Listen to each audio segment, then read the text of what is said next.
Oi, boa noite. Como vai? Vai bem? Começa nesse instante pela sua TV Pantanal, o programa Opinião. Quinta-feira, 25 de janeiro de 2024. Satisfação em estar de volta com você, ao vivo, na nossa TV Pantanal, não é? E o Opinião aqui, caminhando para o seu quarto ano. 4 anos. Agora em abril a gente completa 4 anos aqui, sempre ao vivo com você. A razão, como diria o filósofo, poeta, o Lorenberg Alves diz, né? Razão principal do nosso trabalho, né? E a grande verdade, é por isso que estamos aqui, é por você que a gente sempre se empenha para levar o melhor da informação ao vivo. E aquela informação, sabe como é que é? Extraída diretamente da fonte. Paulo Coelho, qual é a fonte desta noite? Atende pelo nome de José Medeiros, deputado federal, está aqui, liberal, Partido Liberal. Cadê ele? Apareceu aí, o glorioso flamenguista José Medeiros, que vai falar conosco ao longo dessa próxima hora sobre sua atuação parlamentar, as coisas do Congresso Nacional propriamente. Tem coisa, embora haja um recesso, mas pegando fogo lá em Brasília. Ele está com medo de voltar para lá e o gabinete dele ser o próximo a ter intervenção aí, porque hoje já foi o Ramais e semana passada já foi o outro, o Jordi. O negócio está feio por lá, não é? Mas, enfim, vamos conversar com o deputado também das atuações, das proposituras dele e coisas que estão aí. Se tem alguma pergunta também, 99932-2529, para você interagir com a gente aqui ao vivo no programa Opinião com o meu caríssimo professor Lorenberg. Boa noite. Boa noite, Paulo Coelho, e um grande abraço, mas um grande abraço mesmo a todos os nossos telespectadores, a razão maior do nosso programa. Tá vendo? Ele fala isso todo dia, razão maior do nosso trabalho, do nosso programa. E é uma grande verdade. Por que ele fala isso? Porque é uma grande verdade. Então, por isso, seja bem-vindo, interaja conosco. Estamos aqui a postos para bem informar. Deputado Medeiros, primeiramente, não é? Eu quero abraçá-lo de forma fraterna e deixar aqui minha solidariedade pelo passamento do senhor. Qual que é o nome dele? Biró. Seu Biró, que é o pai do deputado Medeiros, que nos deixou recentemente. Imagino o choque, imagino a dor que isso representou, está representando para o senhor e para a sua família. Eu tive já a perda de um pai, não é? E eu, que não tinha um contato muito próximo com meu pai, já senti demais da conta e sinto até hoje. Imagina o senhor que tinha aí no seu Biró aí uma referência. Então aceite nosso abraço, não só meu, como também de toda a equipe do programa Opinião, por esse infeliz acontecimento, não é? E eu, ao cumprimentá-lo também, eu já vou perguntando isso que eu falei aqui no começo, meio que uma brincadeira, mas assim, tem gente empolvorosa por conta das ações do Supremo Tribunal Federal, principalmente do ministro Alexandre de Moraes, porque essas eu vejo particularmente como inconstitucionais, não é? Quando ele autoriza, né, esse tipo de busca e apreensão, como aconteceu do Jordi na semana que passou, hoje do Ramais, não é? Sem que houvesse a ciência, por exemplo, lá da Câmara e atropelando aquilo que está escrito no artigo 53 da Constituição. O senhor não vê assim? Boa noite. Eu queria que o senhor fizesse uma avaliação a respeito desse tipo de atuação, de ação do Supremo lá, que agora está mirando aí, coincidência ou não, parlamentares bolsonaristas ou de direita, não é? E aí, aliás, notadamente, esses dois aí, que são pré-candidatos a prefeito de duas importantes cidades do Rio de Janeiro. Uma Niterói, outra a própria capital. Correto. Boa noite. Boa noite, Paulo, boa noite, professor Lorenberg. É que nós já tivemos dois políticos aqui, né? Um que se chamava Lorenberg e outro Lindbergh. Um foi senador, outro... Eram irmãos, se eu não me engano. Mas essa situação, eu diria, um pouco diferente do normal do que está acontecendo no Brasil, ela vem acontecendo já há algum tempo, né?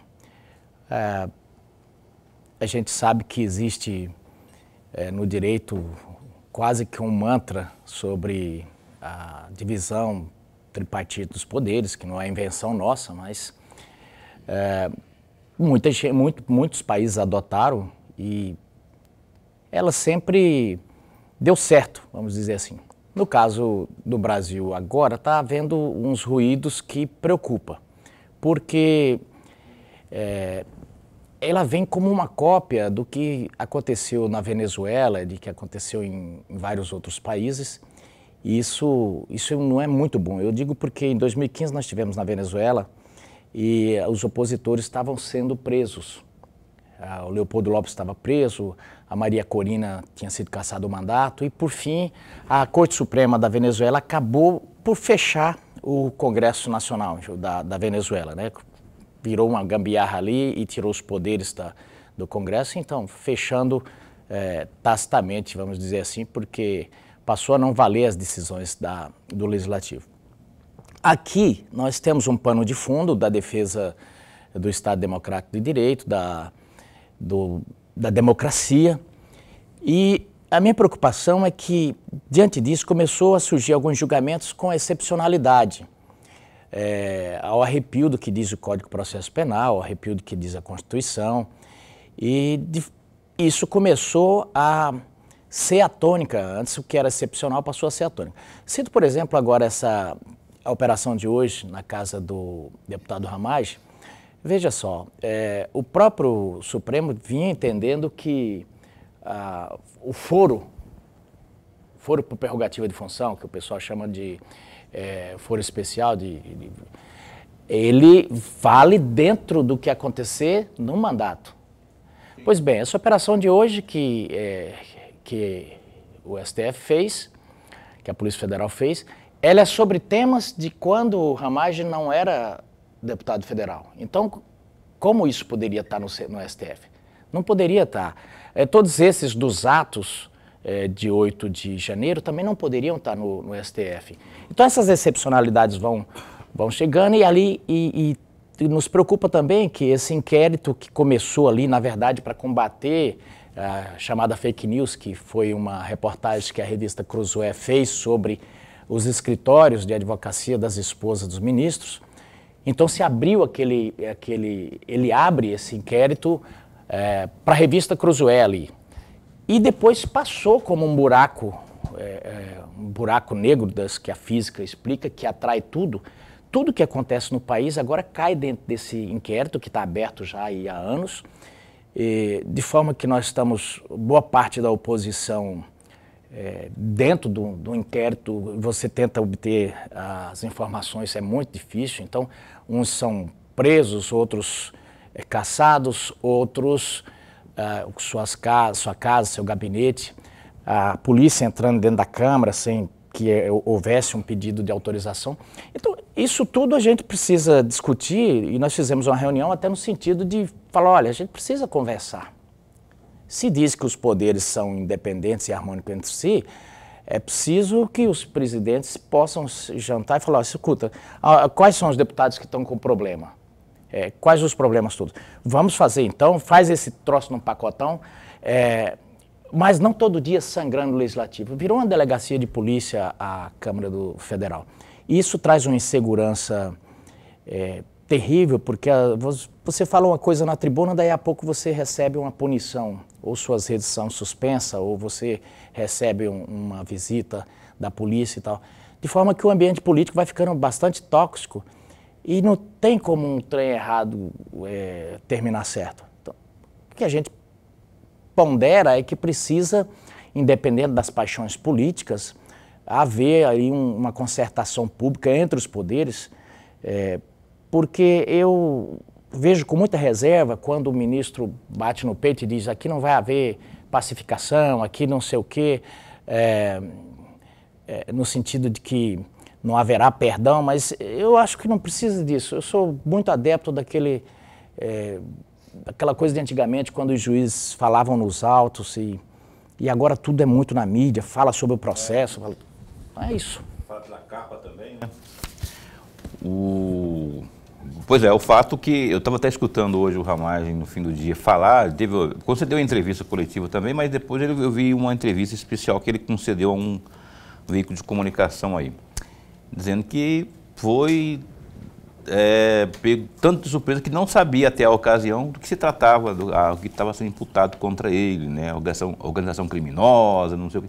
E aí ele disse que agora, no final do dia, que parece que foi permitido a assessoria jurídica dele ter aí, não é, acesso a esses argumentos para que ele possa saber se ele vai à oitiva, não é, se ele vai conceder lá porque ele poderia negar se ele quisesse, com a alegação de não saber do que se tratava, mas parece que já houve a liberação aí, né, para que ele tivesse acesso às imputações. Professor Lorenberg. Deputado, antes de mais nada, registrar nossa alegria. É sempre bom, mas sempre bom mesmo tê-lo aqui no nosso bate-papo. Nós ganhamos muito. O programa enriquece com a sua presença. Deputado, eu tenho aqui 4 projetos de lei da sua autoria que eu gostaria muito de ouvir comentários sobre cada um deles. Por exemplo, o primeiro projeto é o projeto de lei 6.167 de 2023, que dispõe sobre a aquisição e porte de armas de fogo para os membros do Congresso Nacional, das Assembleias Legislativas e da Câmara Legislativa do Distrito Federal. Me permita trazer 2 trechos do projeto que eu li todo. Eu li todo o artigo 6º, inciso 12, os membros do Congresso Nacional e os respectivos suplentes quando em exercício. Um outro trecho que eu gostaria de citar aqui é lá na justificativa. É o primeiro parágrafo da justificativa, entre aspas. Os embates que são próprios da atividade parlamentar, não poucas vezes, extrapolam os muros das respectivas casas legislativas, refletindo-se nas ruas, podendo sensibilizar algumas pessoas ao ponto de provocar comportamentos radicais com ameaças de agressões físicas e até mesmo de atentados contra a vida. Esse trecho que eu acabei de ler está no primeiro parágrafo da justificativa. Eu gostaria muito, deputado, de um comentário a respeito da importância desse projeto. Professor Lorenberg, primeiro assim, eu lamento ter que fazer um projeto desse, porque, a meu ver, o direito de defesa ele é um direito natural. E quando o Estado começa a cercear e assambarcar, trazer para si a responsabilidade da segurança e depois não dar essa segurança e proíbe as pessoas de se defender, eu acho isso terrível. Ao mesmo tempo que proíbe, o crime organizado domina todo a parte vai dominando a parte de segurança do país, ao ponto de já ter plaquetinhas em alguns comércios com as empresas que representam esses grupos. E a gente vê a vida do país bem bagunçada. E aí, esse projeto, falei, já que não aprovam para que todo cidadão possa ter um instrumento de defesa, uma arma em casa ou para porte, eu vi a necessidade, inclusive viajando por esses interiores, da gente ter um mínimo de segurança. Eu acho um absurdo ter que todo parlamentar que sofre alguma ameaça, ter que contratar pela Câmara 5 ou 6 segurança. Isso fica caro, isso é muito dispendioso. Por outro lado, a pessoa ter que contratar do próprio bolso também não fica barato. Então eu tenho dito o seguinte, o ideal era o presidente da Câmara tomar para si esse tipo de preocupação em relação à segurança das pessoas que atuam como agente político. E aí a gente, obviamente, teria o projeto teria como objetivo a segurança própria do deputado e da sua família. Eu, por exemplo, já passei por muitas dificuldades e tive a arma como um instrumento de dissuasão, não sendo preciso, na maioria das vezes, atirar. Mas, obviamente, não por ser deputado, mas pela função que exerci por muitos anos como policial. Já outros deputados não tem porte, não tem essa mesma, vamos dizer, essa mesma garantia. Recentemente, um deputado foi abordado em São Paulo com a família, ele pôde se defender, acabou matando, é um deputado federal, acabou matando o bandido. Então nós temos, além dessa parte da insegurança que está no país inteiro, nós temos ainda esse caldo que algumas pessoas passaram a atentar contra a vida de pessoas, né? Vamos citar aqui, por exemplo, o caso do Bolsonaro. Ali, se bem que ali podia estar armado ou podia não estar armado, que não ia fazer diferença nenhuma no meio de uma multidão daquela, né? Mas ele já estava no outro patamar. Mas o objetivo mesmo é poder dar um instrumento de defesa para as pessoas e principalmente dos que vivem no interior, né? Amazonas, Mato Grosso. Aqui a gente viaja às vezes 200 quilômetros, não tem uma cidade, não tem nada, você está sozinho, numa caminhonete, carro muito visado aqui, quer dizer, se você está com a arma, você pelo menos pode ter uma chance. Se não está, você fica totalmente à mercê. Deputado, eu quero voltar ao assunto inicial aqui, porque eu acho de uma gravidade enorme o que está acontecendo. Tem uma luz amarela aí acesa e eu não sei aonde vai parar. Vocês, os parlamentares da oposição, pretendem, por exemplo, fazer o que fizeram ontem para dar uma força para o Jordi? Vocês se reuniram lá na Câmara, lá e tal. No caso do Ramagem, pretendem fazer o mesmo? E outra coisa, o glorioso Lira, o glorioso Pacheco, que é de outra casa, mas que hoje, inclusive, foi provocado aí pelo presidente do seu partido, que o chamou de frouxo, o Valdemar da Costa Neto, chamou o Pacheco de frouxo, ele respondeu na mesma altura, falou, não, mas eu não passo pano, não. Vou lá conversar com os ministros do Supremo Tribunal Federal e passar a mão e fala uma coisa de um jeito, que eles que dizer é isso, né? Falar uma coisa aqui em público e vai lá tomar bênção dos ministros. Mas enfim, vocês pretendem tomar algum tipo de atitude ou vai ser sempre assim? Sempre que alguém que tiver um gabinete e residência invadidos vai se reunir, demonstrar solidariedade, vai ficar por isso mesmo? Quer dizer, não tem algo mais robusto para ser feito aí, do ponto de vista, para dar um basta nisso? Olha, nós fizemos essa reunião da oposição, mas para justamente fazer esse tipo de discussão. O que dá para fazer?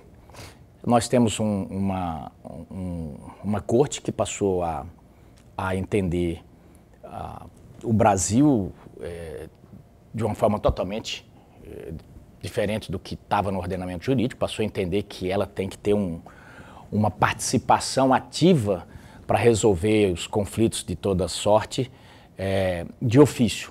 Então o Ministério Público passou a não ter o seu papel, eles montaram uma delegacia de polícia dentro da corte e conduz, e nós passamos a discutir como é que é isso, como é que você age diante de uma situação que não está no manual. A gente chegou à conclusão que temos que conversar com o presidente da Câmara. Então, na segunda-feira, dia 29, vai se reunir os líderes e vamos conversar com o presidente. Eu tenho conversado pessoalmente, falado que não se trata de uma questão pessoal, uma questão do PL, isso se trata da vida nacional. Nós não podemos ficar com essa insegurança jurídica porque ela já tem transbordados para além da seara política. Porque na seara política é muito perigoso o jeito que está acontecendo. É mais ou menos como se tivesse um time de futebol, o juiz resolve jogar junto com os jogadores e quando o time contrário a ele pega na bola, ele apita falta. Então desequilibra o jogo. Agora, na parte, quando extrapola a seara política, o prejuízo é muito grande também. Você note que nós já passamos a ter agora a desconsideração da coisa julgada. Isso é uma coisa muito grave, porque qual a pessoa que vai investir num país que a coisa julgada não tem... Então, é mais ou menos por aí. Então, respondendo objetivamente a sua pergunta, o que nós vamos fazer contra isso? Bom, não tem muita coisa a fazer. Nós temos menos senadores, nós temos menos deputados. A única coisa que poderia mudar seria ali no Senado, para ter um equilíbrio. A Câmara pode fazer alguns desenhos, porque tem o nosso Código de Processo Penal, a própria Constituição, o que a gente pode fazer são projetos desenhando o que a lei já diz. Quer dizer, um absurdo. Combinamos que vamos fazer isso. Então, por exemplo, vamos colocar para ser votado um projeto que delimite a circunscrição, a jurisdição ou seja, a jurisdição do STF aos seus cancelos. Porque quando eles julgaram que devido à internet, a qualquer fato no mundo jurídico que aconteça é de competência do STF também, então criou-se esse inquérito do fim do mundo aí, e permitindo essas coisas. Mas o Código de Processo Penal o Código de Processo já não permite isso, não tem. Eles alargaram os limites e julgaram assim. Então o que a gente vai fazer é colocar, vamos dizer, tintas fortes na lei para que ver se estanca isso. Sem muita esperança de que vai estancar. O que a gente tem esperança é que a gente, numa reunião com o Lira, numa reunião com o Pacheco, possa eles entenderem que não se trata da questão bolsonarista, se trata da relação entre os poderes e do respeito ao legislativo que não está tendo. Está na Constituição, deputado, está lá no artigo 2º da Constituição, lá, que prevê justamente isso aí, né? Se mesmo na Constituição, que é a carta maior, está havendo esse descumprimento, diálogo para funcionar, diálogo, como tentaram ontem o Mourão, quem que atravessou a praça? Foi o Rogério Marinho, Isalci, Mourão, foram lá. É. E o Pacheco que devia ir, não foi, e não vai também, né? Pois é, o que a gente quer fazer é que os presidentes do Legislativo possam tomar para si a responsabilidade de dizer, nós não precisamos desse tipo de conflito. Porque Bolsonaro escreveu uma carta certa feita, lá naquele 7 de setembro, eles fizeram manietar o presidente, escreveu uma carta falando, olha, tudo bem. Eu falei, vai parar, né? 2 dias depois, já tinha ministro falando pelos cotovelos. E eu fui anotando, eu fui colocando uma sequência de tweets. Falei, olha, hoje tinha falado que tinha parado, já assim. Quer dizer, não para. É mais ou menos tipo aquele lutador que começa uma sessão de show que não para e não para e não para. Pô, o cara já está nocauteado, continua batendo. Quer dizer, então, o que a gente quer que os presidentes das casas façam é que compram o seu papel de defesa para o qual foram eleitos. Por quê? Eu penso que isso aí está bem fácil de resolver. Os ministros voltarem para a sua atividade normal, cada poder fazer o seu papel, mas vamos dizer assim, essa participação ativa, inclusive de processo eleitoral agora, essa interferência, por exemplo, nos candidatos que estão em cidades grandes, que são importantes, mas são adversários, isso é muito complicado. É. Verdade. Vi de Rio de Janeiro aí. Olha só, vamos para o intervalo comercial, mas é coisa breve, a gente volta num instante só.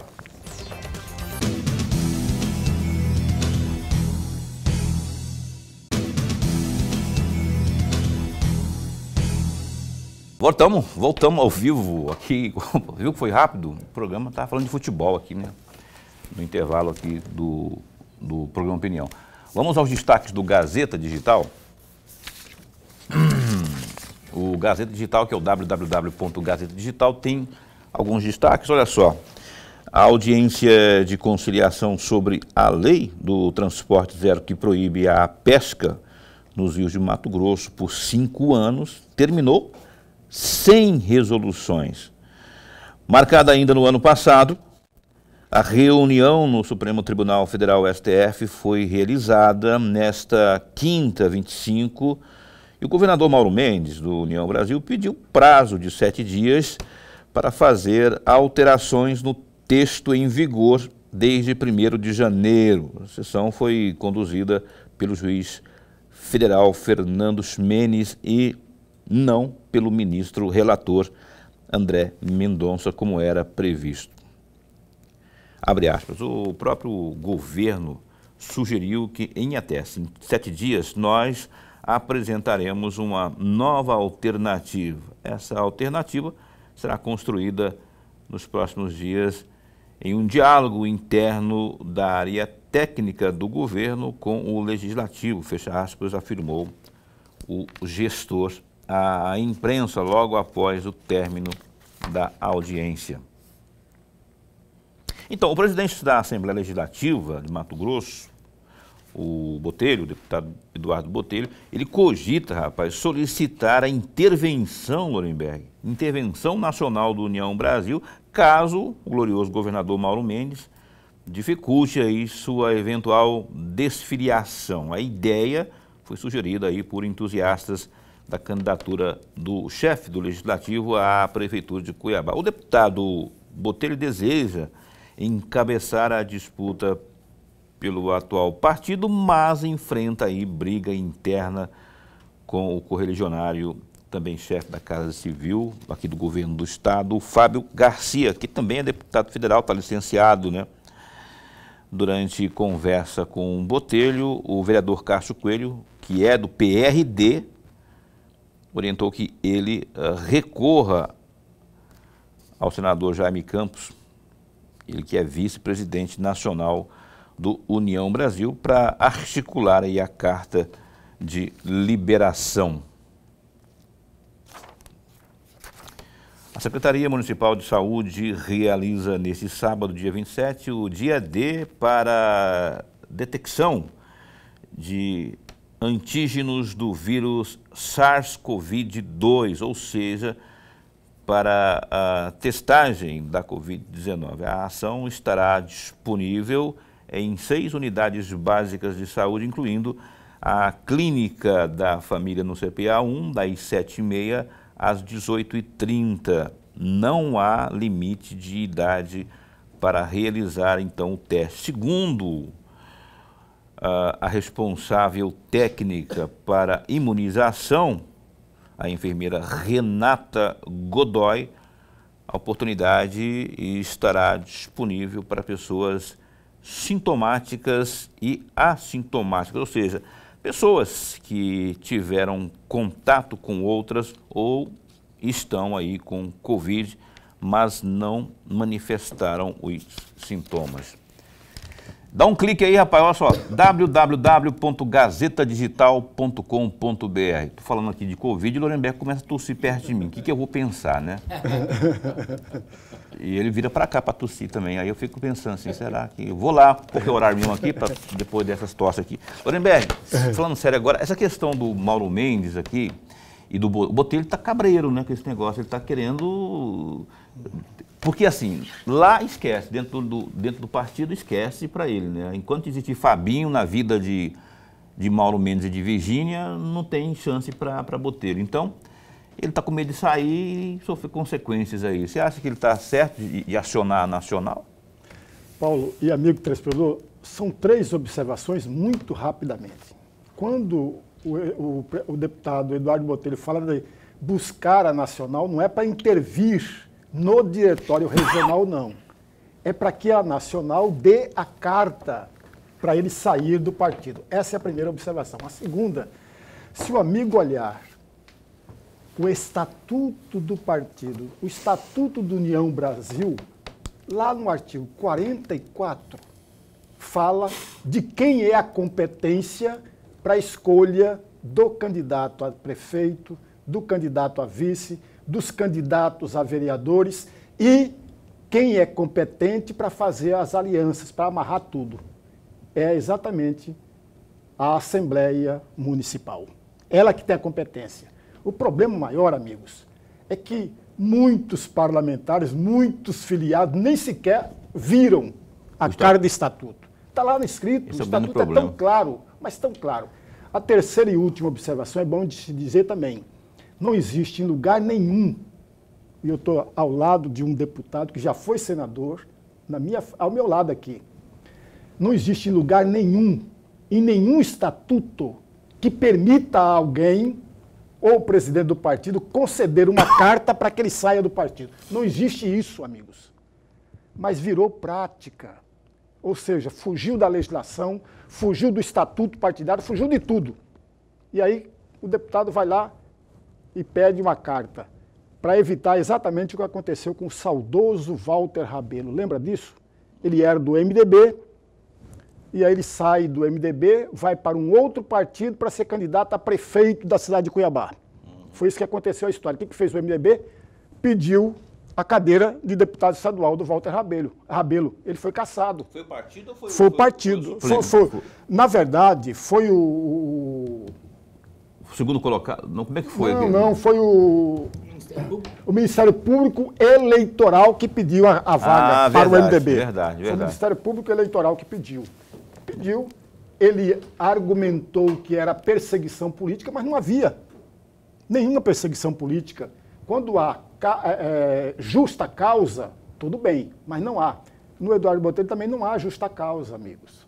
Essa que é a questão. Está tentando se amarrar, ganhar, não é, uma garantia para tentar... E já existe um outro detalhe, viu, Paulo? Corre-se muito nos bastidores, já apareceu até na imprensa, de que o PRD, que poderia ser um partido que ele pudesse ir para o PRD, o Mauro está dominando todo o partido. Que é o Mauro Carvalho. O Mauro Mendes deu chapéu em todo mundo, deu lé, a gente chama de lé, né, lá nas peladinhas de... O Mauro se multiplicou. O Mauro Mendes deu lé, deu chapéu, deu entre as livros da vaca e todo mundo, e sem sair de casa, ficou aqui no gabinete, está no telefone lá, ele e o Vasco, olha o nome do presidente, o Vasco, né, nem passei o Flamengo. Aí, daqui mesmo, não, põe meu menino aí, Mauro Carvalho, gente boa, vai sair aqui da casa civil, aqui, põe, pronto, resolveu, e aí quem foi lá? Júlio Campos foi lá, o Cássio Coelho, o Dilmar, mas não sei quem, levou uma caravana para lá. O senhor Vasco era do Patriota, né? Mas agora está no PRD de São Paulo, lá no comando. Então, nego, o Mauro Mendes deu, até que ponto isso foi fazer efeito? Nem sei, do ponto de vista do eleitor, não sei, mas eu sei que de questão de costura, o pessoal criticando o Mauro Mendes que ele que não faz nada, telefonema, ô Vasco, põe aí o meu neguinho aí, meu menino tá saindo aqui e tal. Aí, e o Júlio Campos, ó, velho de guerra, levou nas costas, bom para aprender. Então, olha só, a pegar esse gancho aqui, para puxar aqui o deputado Medeiros, daqui a pouco a gente volta a falar de outras questões ligadas à atuação parlamentar dele, até para não sair do ritmo da questão partidária.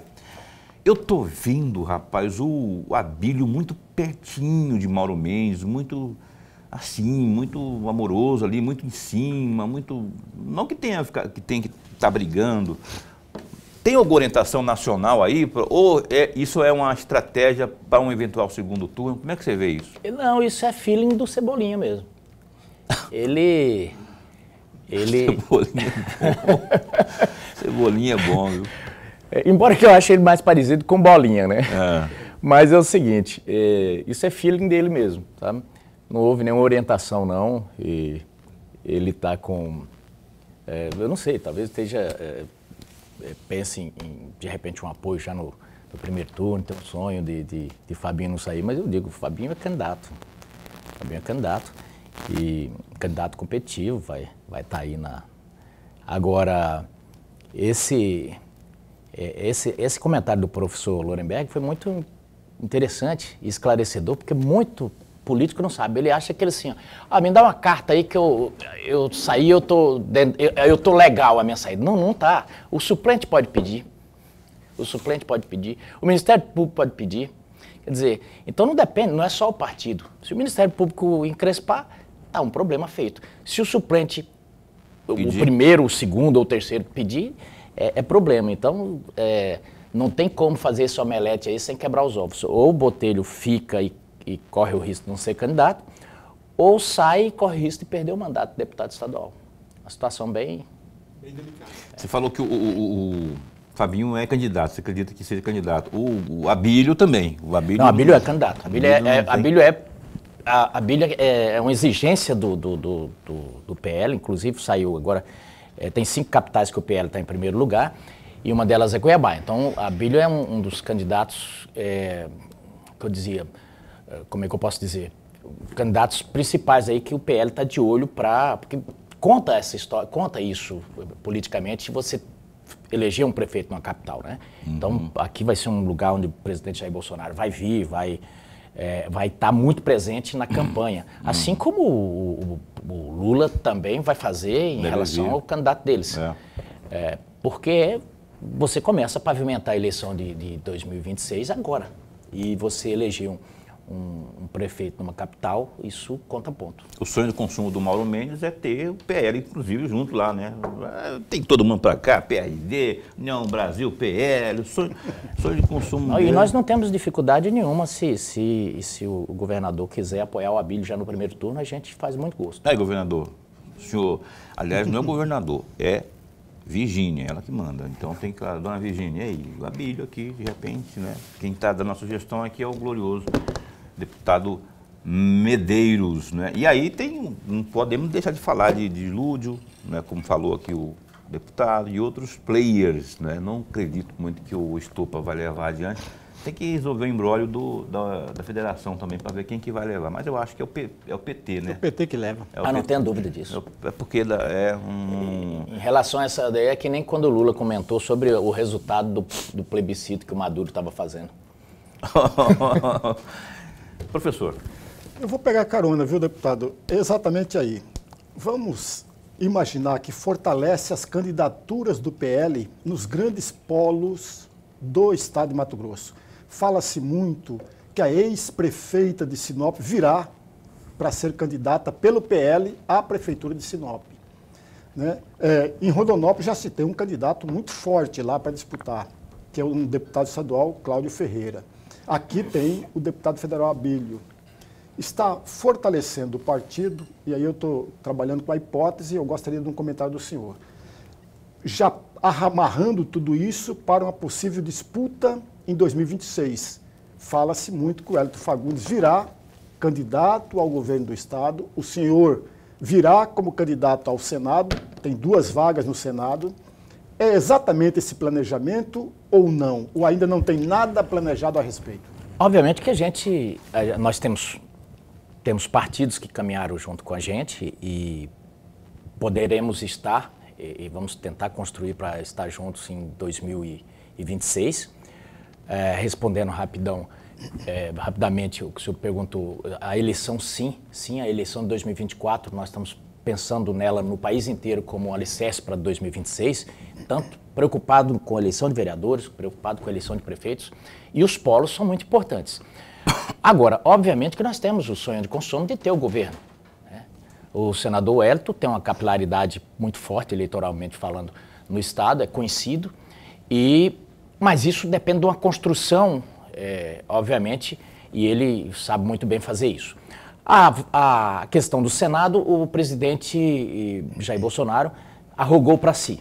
Ele pediu para o presidente do partido, Valdemar, que ele quer escolher a dedo os candidatos, ele quer candidatos competitivos, porque o objetivo é fazer o maior número de vagas possível das 54 que serão disputadas. Então aqui eu tive o privilégio dele poder, foi um dos primeiros estados, aliás, é um dos únicos estados que ele já escolheu o candidato. Isso ele falou ontem, eu estava conversando, o Zuco chegou me parabenizando, que tinha tido com ele.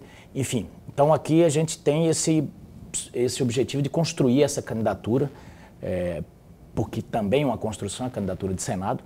E essas candidaturas nos polos, como você bem disse aí, o senhor bem falou, nós temos aí, por exemplo, em Rondonópolis, o deputado Cláudio Ferreira, que lá vai ser uma decisão publicitária, se quer a continuidade ou se não quer a continuidade. Então lá já tem um bloco de quase 11 partidos, centro-esquerda e esquerda, que se reuniram. Essa semana fizeram uma reunião com o Favre, com todo mundo lá, no sentido de fazer um blocão para tentar enfrentar a eleição, junto com políticos experientes como Percival e tantos outros.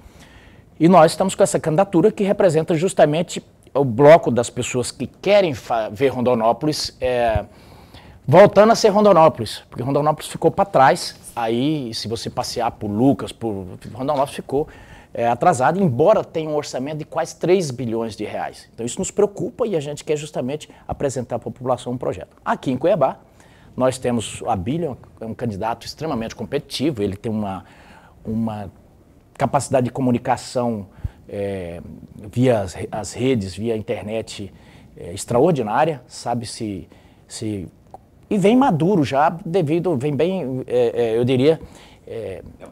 Aprendeu, né? Ele até brincou, ele já deve ter falado para vocês aqui, mas ele falou, olha, eu tenho que escrever um livro como perder uma eleição.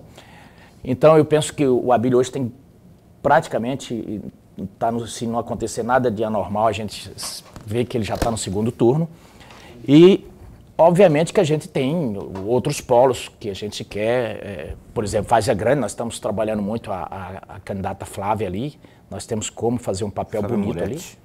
ali. E, de forma que essa construção está sendo uma sintonia muito fina entre o estadual e o nacional, porque tem conexão da de 2024 com a de 2026. E óbvio, eu tenho interesse nisso, assim, estou andando no estado muito, porque uma candidatura de Senado, você não é candidato de si próprio, você tem que convencer o partido, tem as alianças, tem tudo, e a gente precisa fazer isso. Então tem uma informação aqui nova aqui do Medeiros, tem que intervalo comercial, né?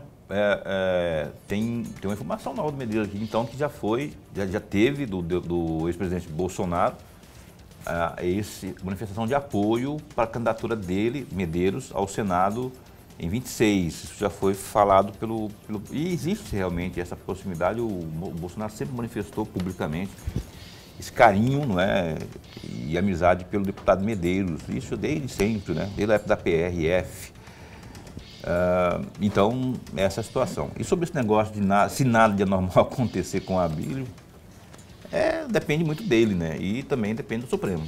Abílio, fica esperto, estão fazendo um rodízio lá, o pessoal que está aí encabeçando candidatura majoritária nos seus respectivos municípios, importantes municípios, você viu o que aconteceu com o Jordi, com o Ramage lá, né? De repente, fica esperto aí, porque ele provoca muito, ironiza muito, faz muitas... Não, ele é um fenômeno. No dia, talvez o nosso telespectador não tenha visto, mas no dia que teve o lançamento da candidatura, da reforma tributária, a promulgação da emenda, né? Então fizeram um grande palanque, o presidente da República estava lá, e aí estava o Lula, o Pacheco, o Lira e o Alckmin. E assim, logo embaixo, o Abílio. Chuchu, você não falava que ele era ladrão, Chuchu? Como é que você está aqui agora do lado dele? Rapaz, o Lira ficava muito incomodado. O Alckmin ali, né? Como é que faz? O Lula, macaco velho, começou a rir, né? E tal. Mas, rapaz, ele infernizou o tempo inteiro esses caras. Então, muito assim, quinta série esse Abílio. Ele fala mesmo assim. Não, ele fala. E o que acontece? Isso, muita gente criticou, mas um dia eu fui conversar com ele. Falei, Abílio, você vai ser candidato a prefeito. Talvez não fosse melhor você pegar um perfil, já assim, coisa como prefeito. Vou, Medeiros, eleição de prefeito é uma coisa, a minha atuação aqui é outra. Você quer que eu leve a sério esses caras? Eu tenho que ironizar, porque se o cara... a situação é A, o sujeito vem e diz que é B, eu tenho que fazer humor, porque não é possível. Eu falei, bom, de certa forma ele é um fenômeno nas redes. E tá realmente aí. Aqui também ele é ovacionado, ele para aqui para gravar na rua aí, pô, buzina. Eu fui no estádio com ele, era uma coisa, o povo, em vez de ficar olhando pro Neymar lá no dia que a seleção veio, Abílio. É um case. E aí eu descobri que o apelido dele é Cebolinha. Aí eu achei que era por causa por causa do Jaime? Da confusão com o Jaime. Ah, então foi por isso, né? Porque o Jaime... Bacana foi um barraco no avião, né? Eles vieram de lá pra cá e quase matou o Jaime do coração. O Jaime é sisudão assim. O Jaime bravo e ele ironizando. O Jaime falou que o Abílio nunca trouxe uma cebolinha pra Várzea Grande. Olha só. Ele falou, não tem como, não tem água. Não tem água, como que você vai ter cebolinha lá? Não vai crescer, não vai nascer. E não tem água mesmo, não tem água. Tá faltando água em Várzea Grande lá. 1º de março não, Imperial lá, tá faltando, só tomando banho no posto de gasolina, viu? Reportagem lá da Gazeta lá, tomando banho em posto de gasolina porque não tem água em casa. O Gersinho disse que na casa dele tem, lá no Mapim tem. O Gersinho também, ele tá ficando rico, então ele já tá no outro patamar. Outro patamar. A opinião vai dar um tempo pro intervalo comercial e volta já já.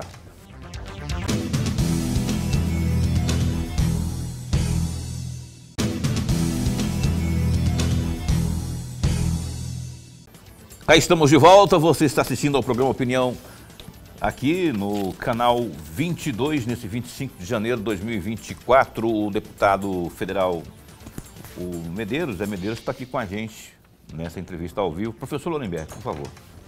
Deputado, tem um outro projeto que eu gostaria muito de um outro comentário do senhor, é o projeto 4.268. que altera a Lei 9.503, de 23 de dezembro de 1997, que institui o Código de Trânsito Brasileiro para dispor sobre a exigência de prova de cometimento de infração. Gostaria muito de ouvir um comentário do senhor, até para que o amigo telespectador possa entender melhor esse projeto de lei. Então, esse projeto até me pediram esses dias para rever, até o pessoal da Polícia Rodoviária da Federação pediu, e a gente vai sentar com eles para discutir isso aí, né? Mas a gente sente que no país passou a ter cada vez menos a atuação de eu diria, do contraditório nas coisas. O código veio quando foi em 1997, se eu não me engano, né? E dizia o seguinte, quando você era autuado, você tinha 30 dias, você recebia uma notificação, você tinha 30 dias para receber essa notificação, caso contrário, essa multa não valia e tal. E a partir daí o Estado, ele acho que gostou um pouco dessa, porque o Código de 97 ele passou a propiciar muita multa. Tem multa para tudo no Código de Trânsito. Tem multa para até para o tipo de óculos que você está usando e tudo.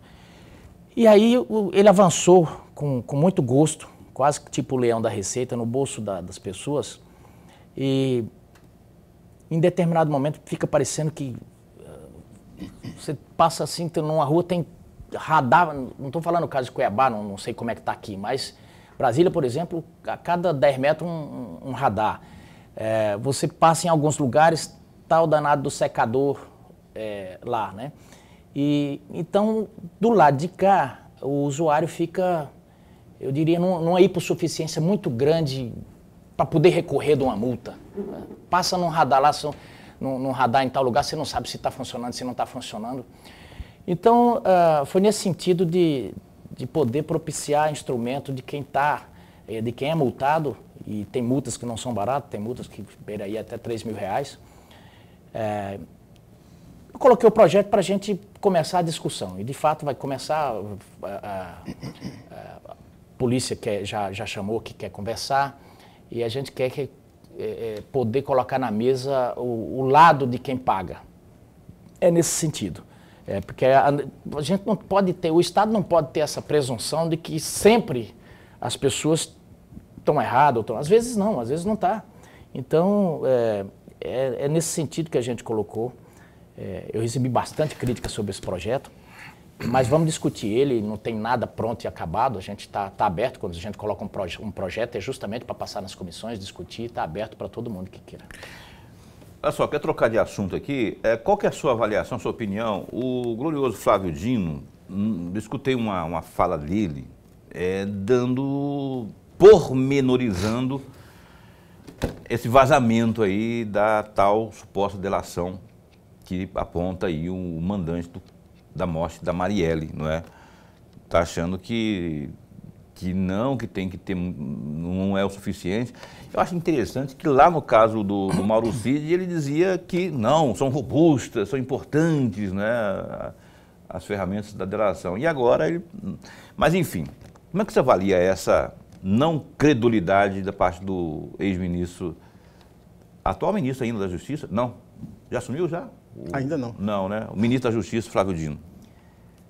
O fato é que o Monsanto dizia que, assim, que é uma frase pesada, mas era constatação do Monsanto, o grande filósofo Monsanto do Delta de Parnaíba, foi senador. Ele dizia, olha, o PT, quando não está mentindo, está roubando, quando não está roubando, está mentindo. Ele era muito espirituoso e tal. Agora, eles realmente, eles não chamam de mentira, chamam de narrativa. O próprio Lula disse o seguinte, a gente precisa construir uma narrativa e eles são mestres em construir uma realidade paralela. Acontece que quando você constrói uma realidade paralela, você precisa ter em mente que aquilo não é real, é um instrumento. Mas no caso de Marielle, eles foram tão fundo, eles roeram até o osso da menina. Fizeram discurso no caixão e tal. E aí criaram aquela fantasia de que tinha sido Bolsonaro o mandante da morte. Foram no porteiro, criaram aquela coisa. E eu vi até a entrevista não, um vídeo que o Bolsonaro fez, ele estava até fora do país, indignado com a patifaria que tinham feito. Mas o fato é que eles passaram a acreditar nisso. E chegar a achar que a polícia ia dizer, não, Bolsonaro é o mandante. Não.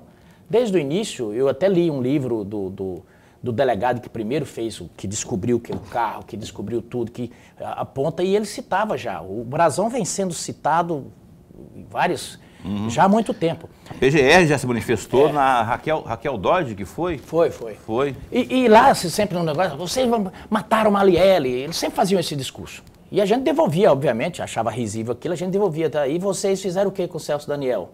Por que vocês não estão preocupados com o Celso Daniel? Bem, e aí chega o desenlaçar, a verdade ela é que nem a luz do sol, por mais que se tampe, uma hora ela se revela, e tá eles tudo com gosto de caixão velho na boca. Então, por exemplo, eles estariam pedindo mais investigação, ou estariam perguntando, que agora é o seguinte, quem mandou Brazão mandar matar Marielle? Quem mandou o mandante matar, mandar matar? Aí eu pergunto, claro, digamos por hipótese que se tivesse sido o Carlos Bolsonaro, ou tivesse sido o Jair, que a polícia tivesse concluído, se eles estavam pedindo, quem mandou? Não, porque o negócio é político, eles construíram essa mentira, acreditaram nela e agora estão aí. Aí, o seguinte, criou-se muita expectativa no pessoal deles, e o próprio ministro falou que a polícia estava fazendo e tal, e de fato a polícia chega aí agora apresentando uma... E aí, como não tinha homologado, já tem gente falando assim, não delatou não. Eu estou vendo a hora eles anular essa delação só para não chegar ao fim da coisa e continuar com essa narrativa. Porque o que eles querem é continuar usando isso politicamente. Tanto é que o Quaquá, aquele do Tapa, ele, o vice-presidente nacional do PT, está defendendo o Brazão.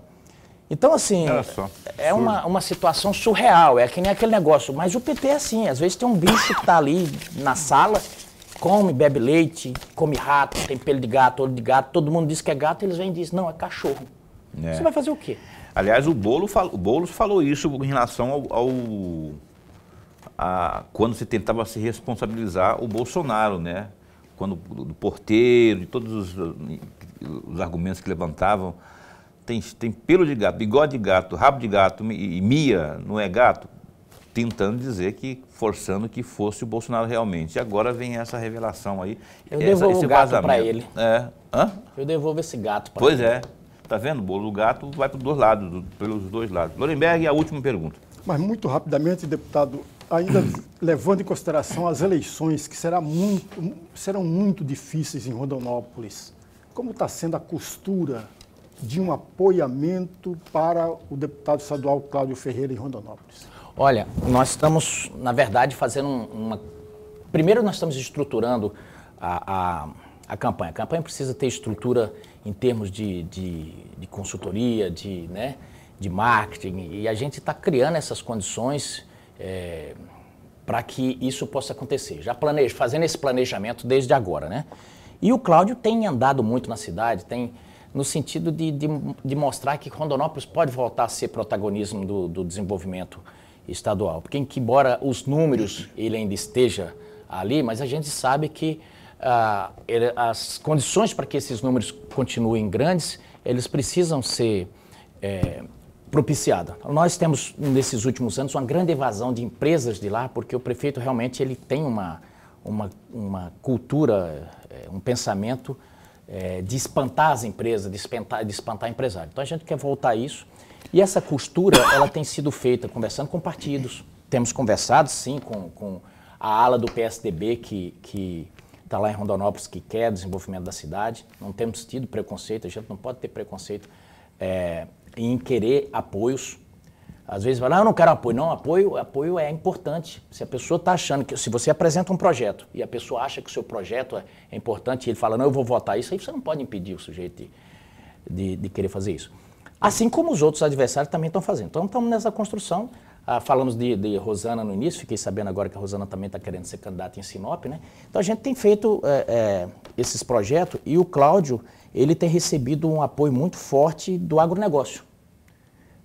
A gente tem sentido que as pessoas estão com esperança de que a cidade possa ser protagonista nesse momento ainda que o terminal ferroviário de carga ainda está lá, porque a cidade tem que se preparar, inclusive, para o aperto de cinto que vai ter que fazer quando aquele terminal não tiver, quando a ferrovia vier aqui para Cuiabá, que aí vai ser o grande polo, vai ser aqui, Jaru e por aí vai. Então, essa é a grande preocupação da gente construir um projeto de mostrar para a população. Não é fácil, porque a política em Rondonópolis ela é muito parecida com o que o PT faz nacionalmente. É muito na história da luta de classe, do rico contra o pobre, e isso é muito difícil.